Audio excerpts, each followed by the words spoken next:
По отношение на въпроса защо и как работи Таро, съществуват различни теории. Една от най-влиятелните е юнгианският принцип на синхроничността, въведен от Карл Густав Юнг. Обикновено разбираме събитията чрез причинно-следствената връзка, принципа на каузалността. Според него всяко събитие има причина и води до определено следствие.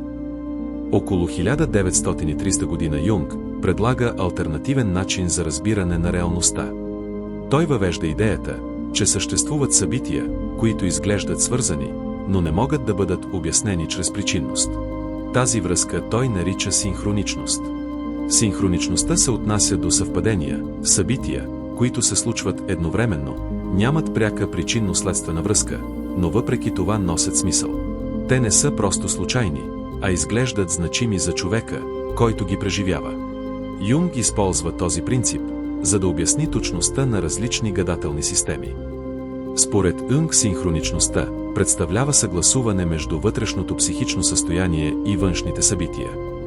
Именно това съгласуване може да обясни защо дадена карта или символ изглежда точен в конкретния момент.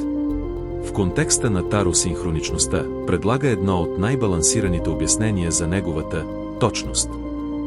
Картите не причиняват събития и не съдържат обективно знание за бъдещето.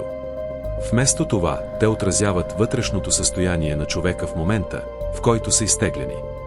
Разбъркването на картите е случайен процес, но тълкуването им се случва в контекста на конкретен въпрос и конкретно психично състояние.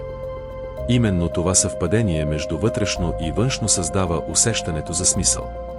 Така Таро може да се разглежда не като инструмент за предсказване, а като средство за осъзнаване, момент, в който човек разпознава собственото си състояние чрез символ.